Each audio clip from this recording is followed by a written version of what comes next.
Don't direct the kids anything about their head. Focus on the technique. It's the technique that protects the head and the neck. Don't even have head in your instruction. That is a design flaw that leads to things you don't want to happen. Okay? Remember this. You tell someone to head to the side, well, some coaches are going to say, hey, head to the ball side. Head on the ball. Bite the ball. Don't direct the head. Focus on your technique. Your technique, your hips protect your head. Your arms activate your hips. It's technique. It's science. Figure it out. Do it yourself. Put your head to the side. Let somebody hit your head, and I don't think you're going to coach it anymore. Don't teach it. Eliminate it. Just dip and rip, and that's it. That's it.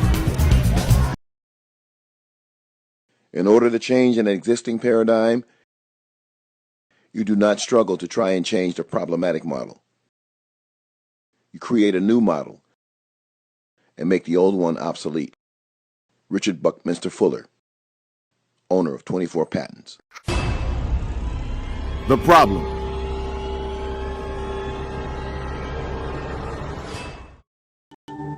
According to the American Academy of Orthopedic Surgeons, by the numbers, each year there are more than 448,000 reported football-related injuries to youth under age 15, totaling more than $6.89 billion in medical, legal, and liability costs. Incredible statistic regarding football's possible effect on the brain. In a new study of more than 100 brains donated to science, all but one was found to have degenerative brain disease. And now with football season here, a troubling new report tonight. We've long heard about the link between football and head injuries, concussions.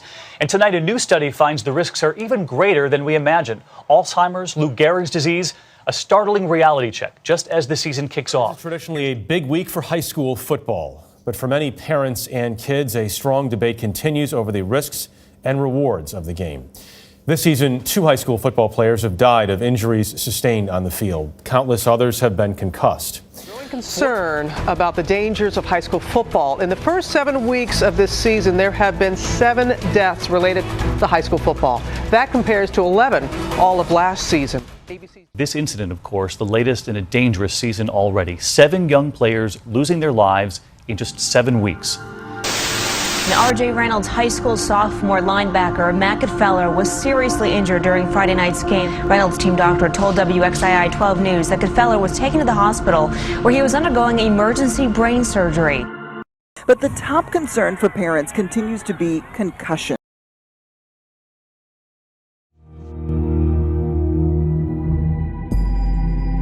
The trauma team came out and explained to me what was going on. Said that he had broken his neck. Before the game even started, I was with my girlfriend at the time. I just had this weird feeling that something was going to happen. She was really good to me.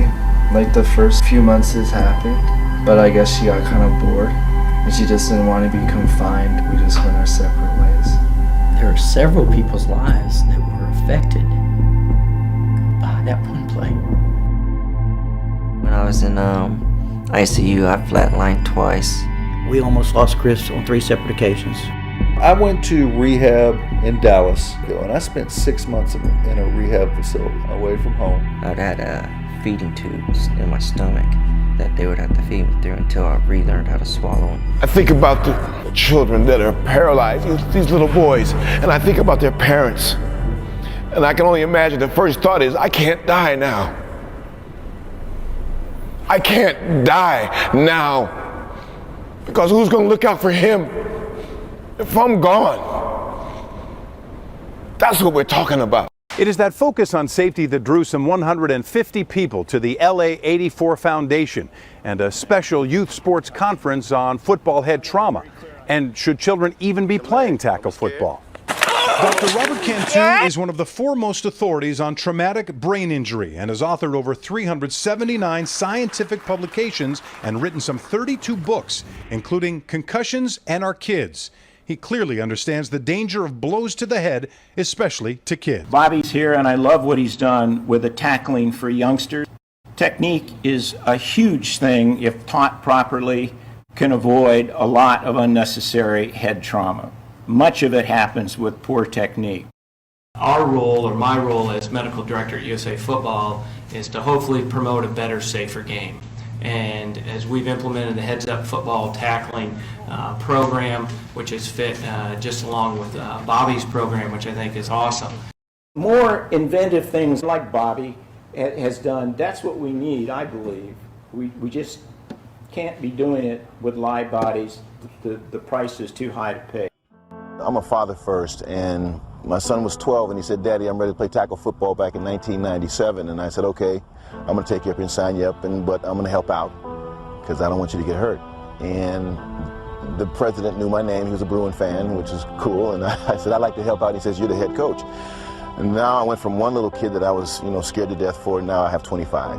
Bobby Hosea was a defensive back at UCLA in 1977 and 78. Following 3 years in the Canadian Football League, he returned to California, where he has enjoyed a successful career as an actor, appearing in more than 70 TV shows and movies.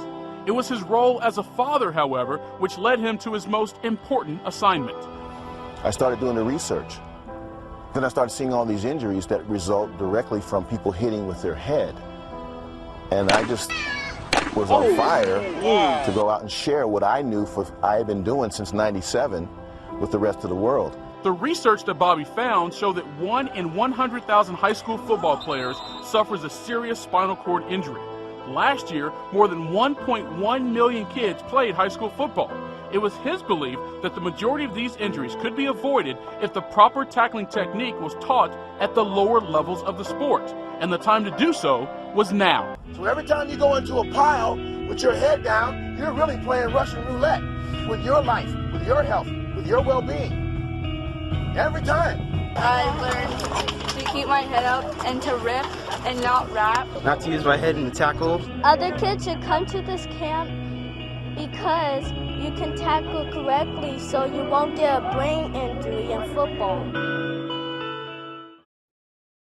The recent spate of stories about young football players losing their lives or being paralyzed while playing tackle football are tragic and sad, and are very stark reminders that changes, very dramatic changes, are needed.